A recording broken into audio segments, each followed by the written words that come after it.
Halo semuanya, apa kabarkah kalian saat ini? Ya, saya harap kalian semua dalam keadaan yang senantiasa baik-baik saja. Manga Black Clover chapter ke-346 sekarang memang telah rilis. Oleh sebab itu, pada kesempatan kali ini seperti biasa saya akan membuat pembahasannya. Di awal chapter ini, kita memang langsung diperlihatkan dengan keadaan para warga negeri Matahari, yang ternyata mereka semua telah diungsikan ke sebuah wilayah bernama Honshu. Tapi meski mereka sudah mengungsi lumayan jauh, para warga ini masih dapat melihat kemunculan naga berkepala 5 yang ada dalam legenda. Dan tentu saja kebanyakan dari mereka merasa cemas sekaligus takut. Pasalnya siapa yang tidak akan takut saat orang biasa seperti mereka tiba-tiba melihat naga raksasa berkepala 5 yang dalam legenda diceritakan dahulu pernah hampir menghancurkan negeri Matahari. Dan rasa cemas mereka semakin bertambah lantaran para warga ini hanya dapat mengandalkan Ryuya yang merupakan seorang shogun serta para Ryuzen. Jadi dengan kata lain, keselamatan seluruh para warga negeri Matahari semuanya berada di tangan Ryuya serta anggota Seven Ryuzen. Makanya tidak mengherankan kalau mereka semua merasa takut serta cemas ketika melihat naga berkepala 5 muncul dan menyerang negerinya. Pertarungan antara Sister Lily dengan Morifuyu di chapter ini memang diperlihatkan kembali. Walaupun pertarungan kedua wanita ini hanya terjadi dalam waktu singkat saja. Sebab yang terjadi hanyalah Sister Lily yang mencoba menyerang balik Morifuyu dengan sihir ruangnya harus berakhir gagal. Lantaran wanita dengan kepribadian ganda ini berhasil menghindar dengan bantuan dari Ichika. Meski serangannya tidak berhasil mengenai target, keceriaan Sister Lily sama sekali tidak menghilang. Malahan dia masih sempat memuji kekuatan lawan dengan mengatakan jika sihir yang digunakan Ichika serta Morifuyu hebat sekali. Dan Sister Lily juga masih sempat pula menanyakan kepada lawannya apakah mereka sungguh masih mau menghadapinya. Dikala di sana juga ada naga berkepala 5. Morifuyu yang pada dasarnya merupakan orang yang berpikiran pendek ketika bertarung di chapter ini diperlihatkan beberapa kali bertindak sangat ceroboh. Dan kecerobohannya itu akhirnya membuat dia lengah. Lalu kelengahan ini berakibat sangat fatal. Lantaran salah satu kepala naga berkepala 5 hampir saja berhasil menusuknya dengan hidung tajam yang ia miliki. Namun yang menarik dari kejadian ini adalah tentang diperlihatkannya seperti apa kengerian dari naga berkepala 5. Karena dengan hanya sekali serangan sihir dari mulut salah satu kepala dari naga berkepala 5 dapat dengan mudah menghancurkan salah satu gunung yang berada di negeri Matahari. Oleh sebab itu tidak mengherankan kalau Sister Lily mengatakan jika kelima Ryuzen tidak segera melakukan sesuatu maka naga berkepala 5 akan menghancurkan semuanya. Pasalnya serangan yang berasal dari salah satu kepalanya saja sudah sedahsyat itu. Apalagi kalau kelima kepalanya melakukan serangan sihir sekaligus secara bersamaan. Dan hal itu sudah dapat dipastikan jika negeri Matahari akan benar-benar hancur. Jadi bisa dikatakan kalau legenda dari naga berkepala 5 pada chapter ini terbukti memang benar adanya. Lantaran dalam legendanya naga ini diceritakan dulu hampir saja menghancurkan negeri Matahari jikalau tidak disegel oleh seorang dewi. Apa yang dikatakan oleh Sister Lily pada akhirnya memang sama sekali tidak bisa membuat kelima Ryuzen gentar. Apalagi bagi Ichika. Lantaran menurut Ichika mereka berlima tidak akan pernah kalah karena mereka mempunyai pemimpin yang dapat melihat segalanya. Yang pemimpin itu pastinya adalah Shogun Negeri Matahari yaitu Ryudo Ryuya. Dan setelah Ichika mengatakan hal itulah kejadian yang paling menarik di chapter ini terjadi. Pasalnya sesudah kejadian tersebut kita diperlihatkan cerita kilas balik di mana Ryuya memberikan instruksi kepada kelima Ryuzen sebelum para paladin tiba ke Negeri Matahari. Ketika Ryuya memberikan instruksi memang lumayan banyak yang ia katakan pada kelima Ryuzen. Dan menariknya semua yang diucapkan oleh Ryuya di chapter ini bisa dibilang merupakan sebuah informasi yang amat lengkap. Bagaimana tidak? Dia bahkan bisa sampai tahu kekuatan sihir atau yojutsu apa saja yang dimiliki oleh ketiga paladin. Sister Lily yang mempunyai sihir ruang serta sihir air, Headcris pemilik sihir es, sampai kekuatan Yurulu yang kemungkinan memiliki semacam sihir atau yojutsu yang bisa membuatnya mengendalikan makhluk sihir juga telah diketahui oleh Ryuya. Akan tetapi dari apa yang dikatakan oleh Shogun Negeri Matahari ini ada satu hal yang sangat mengganjal pikiran saya. yakni kenapa dari ketiga paladin hanya Sister Lily saja yang dikatakan oleh Ryuya mempunyai 2 jenis sihir atau Yojutsu, sedangkan untuk Headcrest serta Yurulu cuma memiliki 1 jenis sihir saja. Padahal seperti yang kalian tahu sendiri alasan kenapa Headcrest dan Yurulu yang awalnya seorang manusia kenapa bisa menjadi paladin lantaran mereka diberikan kekuatan iblis yang telah disucikan oleh Lucius dengan sihirnya. Dan yang jadi pertanyaan adalah, benarkah Headcrest serta Yurulu hanya mempunyai 1 jenis sihir saja? Atau mungkin Ryuya saja yang tidak mengetahuinya karena belum dapat melihat dengan kekuatan matanya? Sebab normalnya seharusnya Headcrest dan Yurulu juga akan sama seperti Sister Lily yang setelah menjadi paladin memiliki 2 jenis sihir. 1 jenis sihirnya sendiri, sedangkan yang satunya lagi sihir kepunyaan iblis yang telah disucikan pemberian Lucius. Atau mungkinkah Lucius memberikan kekuatan iblis yang sama dengan sihir kepunyaan Headcrest dan Yurulu?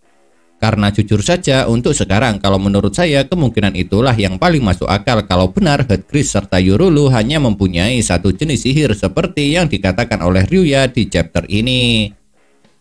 Namun bukan mengenai jenis sihir atau Yojutsu yang dimiliki para paladin saja yang dikatakan Ryuya kepada kelima Ryuzen pada chapter ini, melainkan dia juga mengungkap jika ketiga paladin akan tiba saat pagi hari.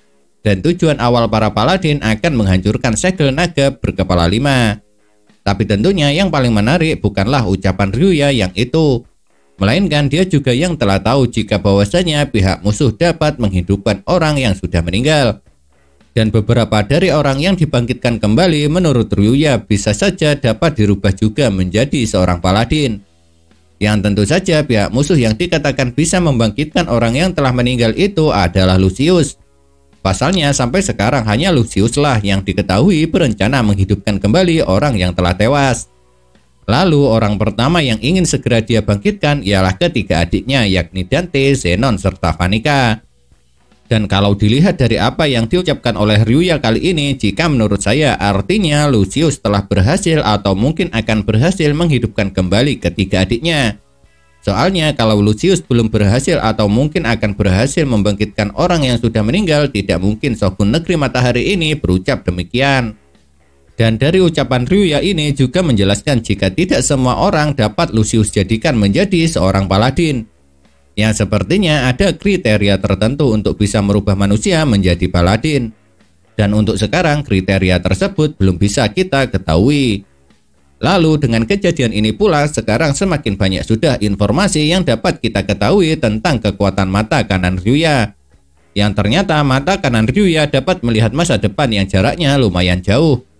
Walaupun sampai sekarang kita juga belum bisa tahu sejauh mana masa depan yang bisa dilihat Ryuya dengan kekuatan mata kanannya tersebut. Pada awalnya saat mengetahui kalau bakal ada musuh yang menyerang, kelima Ryuzen sangat bersemangat dan ingin langsung menghadapi para paladin sebelum mereka sampai ke negeri matahari. Hanya saja keinginan mereka itu tidak mendapat izin dari Ryuya. Karena menurut Shogun Negeri Matahari ini mereka harus mengevakuasi warga terlebih dulu. Alasannya lantaran menurut Ryuya apapun yang terjadi entah dimanapun tepatnya pertarungan antara para Ryuzen dengan paladin pasti akan ada kerusakan. Jadi fokus utama dari rencana Ryuya adalah terlebih dulu mengevakuasi para warga. Lalu setelah itu baru menghadapi musuh. Sebab dengan begitu maka selain keselamatan para warga negeri matahari akan terjamin, juga akan membuat kelima Ryuzen bisa bertarung dengan leluasa. Karena mereka sudah tidak perlu lagi mengkhawatirkan keselamatan para warga. Dan menurut saya rencana Ryuya ini sangatlah brilian. Lantaran dia lebih mementingkan nyawa para warganya dan tidak mempermasalahkan jikalau negerinya hancur akibat penyerangan musuh. Soalnya bagaimanapun bangunan dapat dibangun kembali selama para warga bisa selamat dari penyerangan ini. Meski Ryuya tidak pernah diperlihatkan bertarung dan menurut Ichika dia lemah dalam pertarungan, namun dia merupakan seorang pemimpin yang sangat dikagumi serta dipercayai oleh para warga serta bawahannya. Yang hal itu terbukti dengan diperlihatkannya bagaimana para anggota Seven Ryuzen mau mendengarkan perintahnya. Dan hal itu bisa kita lihat lagi pada chapter ini. Pasalnya saking percayanya kelima Ryuzen pada Ryuya, mereka semua sangat percaya diri pasti akan menang. Soalnya sebelum pertarungan terjadi, Shogun Negeri Matahari ini mengatakan jika dia sangat percaya kepada kelima Ryuzen kalau mereka pasti bisa menang melawan para paladin sekaligus naga berkepala 5. Dan karena mendapat kepercayaan diri dari Ryuya inilah yang akhirnya membuat kelima Ryuzen sangat percaya diri jika mereka pasti bisa menang. Namun yang paling menarik dari kejadian ini tentunya bukanlah mengenai hal itu, melainkan setelah mendapat kepercayaan diri yang amat besar setelah mengingat ucapan Ryuya, akhirnya kita bisa melihat jenis sihir atau Yojutsu milik kelima Ryuzen. Dan jika kalian perhatikan dengan seksama, gulungan yang dikeluarkan oleh Dazaemon, Komari, serta Jozo sangat berhubungan dengan jenis sihir atau Yojutsunya. Sebab Dazaemon yang ternyata mempunyai Yojutsu tanah dan dapat merubahnya menjadi Buddha raksasa, gulungan sihirnya memiliki gambar pegunungan. Sedangkan untuk Komari, gulungan sihirnya bergambar awan petir. Dan sihir wanita yang satu ini adalah tipe petir. Lalu untuk Jozo, karena dia memiliki sihir tipe angin, gulungan kepunyaannya juga bergambar angin. Dan yang unik adalah gulungan milik Ichika. Pasalnya gulungan sihir kepunyaan adik dari Yami ini bergambar hutan bambu. Yang hal itu kalau menurut saya tidak sesuai dengan jenis sihirnya yang merupakan Yojutsu kegelapan. Lalu dari kelima Ryuzen yang gulungannya masih tidak terlihat adalah milik Morifuyu. Namun yang jelas Yojutsu Morifuyu adalah tipe salju. Dan saat menggunakan Yojutsunya membuat dia dapat berubah menjadi manusia rubah salju dengan jumlah ekor lebih dari 1. Setelah kelima Ryuzen menunjukkan jenis sihir atau Yojutsunya, naga berkepala 5 berhasil dibuat tumbang. Pasalnya kelima Ryuzen dapat memberikan serangan amat fatal ke masing-masing kepala naga tersebut. Tapi mungkinkah naga berkepala 5 yang ada dalam legenda bisa dikalahkan dengan begitu mudah? Jujur saja saya tidak terlalu percaya tentang hal itu. Soalnya kalau dilihat dari wujudnya, naga berkepala 5 ini termasuk dari kategori iblis. Yang hal itu juga pernah dikatakan oleh Sister Lily. Jadi sebagai makhluk yang termasuk ke dalam ras iblis, seharusnya naga ini meski kepalanya ada yang terpotong ataupun luka sangat parah akan bisa memulihkan tubuhnya kembali. Sebab seperti yang kalian tahu, jika iblis memang mempunyai kemampuan seperti itu. Dan satu-satunya cara untuk mengalahkan iblis adalah dengan menghancurkan jantungnya. Dan kepercayaan saya mengenai naga berkepala 5 ini belum tewas adalah juga dilihat dari reaksi Sister Lily. Pasalnya saat melihat kondisi naga berkepala 5 setelah mendapat serangan dari kelima Ryuzen, Sister Lily hanya berucap, jadi inilah penyihir terkuat negara ini. Dan ketika mengatakan hal itu, ekspresinya sama sekali tidak terlihat kecewa. Yang hal itu seharusnya juga bisa menjadi sedikit tambahan bukti kalau bahwasanya walau kelima kepalanya telah mendapat luka parah, naga berkepala 5 masihlah belum kalah apalagi tewas. Akan seperti apakah kelanjutan pertarungan para paladin serta naga berkepala 5 melawan kelima Ryuzen?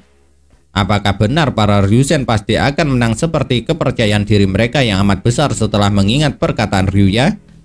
Atau mungkin pada akhirnya mereka berlima malah keteteran dan dibuat kewalahan oleh paladin serta naga berkepala 5? Karena bagaimanapun dalam pertarungan ini Herdgris serta Yorulu juga belum diperlihatkan mengambil tindakan.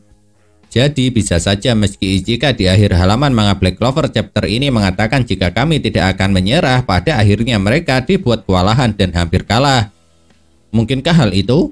Bagaimana kalau menurut kalian? Bikin penasaran bukan? Lantaran sejujurnya saya sendiri sangatlah penasaran. Namun bagaimana lagi, meski penasaran kita semua juga tidak bisa melakukan apa-apa selain berteori di dalam pemikiran liar. Karena untuk mengetahui semua hal itu hanya ada satu cara, yaitu dengan menunggu kelanjutan ceritanya di chapter selanjutnya. Nah, itulah yang dapat saya bahas mengenai manga Black Clover chapter ke-346 ini. Kalau menurut kalian kejadian manakah yang paling menarik? Jika memiliki pendapat, jangan pernah sungkan untuk menuliskannya pada kolom komentar. Karena komentar kalian itu sangat berarti bagi saya. Entah itu untuk dijadikan bahan konten supaya kedepannya menjadi semakin menarik lagi, ataupun dibuat sebagai bahan referensi perdebatan di antara kita semua.